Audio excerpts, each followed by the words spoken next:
നമസ്കാരം.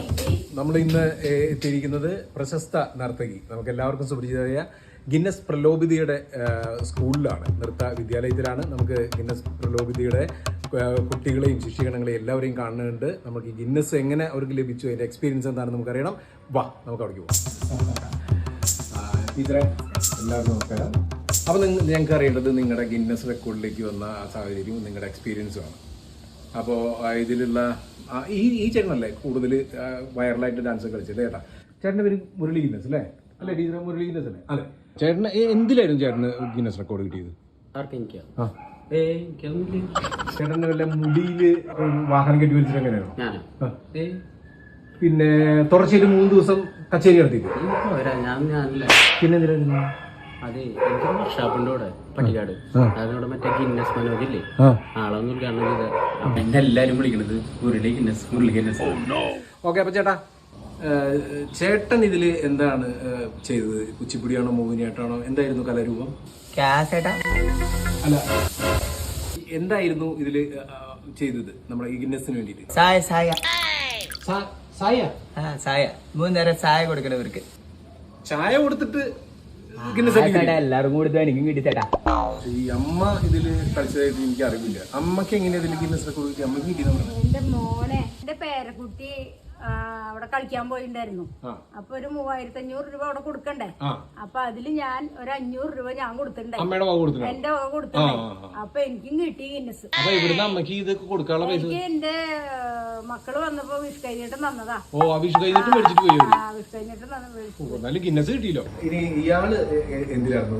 ഭരതനാട്യമാണോ കുച്ചിപ്പുടിയാണോ മോഹിനിയാട്ടാണോ? എന്തായിരുന്നു പഠിച്ചത്? ഞാനൊന്നും പഠിച്ചിട്ടില്ലേ? ഇതൊന്നും പഠിക്കാണ്ട് ഗിന്നസ് റെക്കോർഡ് കിട്ടി? ഭയങ്കര അതിശയായിരുന്നു. എനിക്ക് എന്താ ചെയ്യണേ? ഞാനിവിടെ കുട്ടികൾക്ക്, ഡാൻസേഴ്സിന്റെ കുട്ടികൾക്ക് ഡ്രസ്സൊക്കെ സ്റ്റിച്ച് ചെയ്ത് കൊടുക്കുന്നതാണ്. ഡ്രസ്സ് നിങ്ങൾ കൊടുക്കുന്ന ആളാണോ? എന്നിട്ടും Guinness record? Oh my god, ഭയങ്കര ഗ്രേറ്റ് ആണ്. എന്താ പറയാ, പ്രൗഡ് മൊമെന്റ് ആണ് കേട്ടോ. അടിപൊളി. ഇതൊക്കെ നിങ്ങൾക്ക് കണ്ടുപഠിച്ചു അല്ലേ? കൊള്ളാം. ഇനി ചേച്ചി ഇതിലെന്തായിരുന്നു ചെയ്തിരുന്നത്? ഞാനിവിടെ ക്ലീൻ ചെയ്യാൻ പറ്റുന്ന ചേച്ചിയാണോ? എന്നിട്ട് എങ്ങനെയാണ് ഇതിൽ പാർട്ടിസിപ്പേറ്റ് ചെയ്തത്? അതായത് ടീച്ചർ വരാൻ പറഞ്ഞു. അപ്പൊ ആളെ തികയാത്തോണ്ട് കയറി ചെയ്തു. പക്ഷെ എന്നാലും നന്നായിട്ട് ചെയ്തു അല്ലേ? പിന്നെ ഈ 10-12 ആൾക്കാർ നിൽക്കല്ലേ, ആര് കാണാനല്ലേ? ശരി. പ്രധാന അധ്യാപിക നമ്മുടെ ടീച്ചർ പ്രലോഭിത ടീച്ചറാണ്. ടീച്ചറെ, എങ്ങനെയായിരുന്നു എക്സ്പീരിയൻസ്? അറിവ് ശരിയാണെങ്കിൽ 605 പേര് മറ്റുണ്ട് അല്ലേ? ഈ 6 ഗോൾഡ് കോയിനും കിട്ടിയിട്ടുണ്ട്.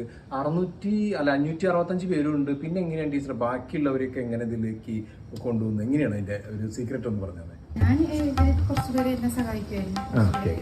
പിന്നെ ഈ ചായക്കടയിൽ വർക്ക് ചെയ്തിരുന്ന അതിഥീസ് എന്നാലും പിന്നെ വലിയൊരു എണ്ണ അപ്പോഴും കറക്റ്റ് ആയിട്ടില്ലേ? പിന്നെ ഒരു 10-15 പേരെ കൊണ്ട് കുറവുണ്ട്. അവരെങ്ങനെയായിരുന്നു? തൊഴിലുറപ്പിന് വരാന്ന് പറഞ്ഞ കുറച്ച് ചേച്ചിമാര് വന്നിരുന്നു. അവരെ ഞാൻ ബാക്കിൽ നിർത്തി അഡ്ജസ്റ്റ് ചെയ്തു. ശരിക്കും അവരിവിടെ വരേണ്ടതായിരുന്നു. ആണോ? അവർക്ക് ഒരു കാന വൃത്തിയാക്കാൻ വേണ്ടി. ഓ, കനാല് വൃത്തിയാക്കല്. അപ്പൊ നിനക്ക് മാത്രം ഇപ്പൊ കിട്ടാത്തുള്ളൂ അല്ലേ? എന്ത് ഗിന്നസ്? ഞാൻ ടീച്ചറുടെ കൂടെ പോയി അടുത്ത പ്രാവശ്യം ഡാൻസ് പിടിക്കും.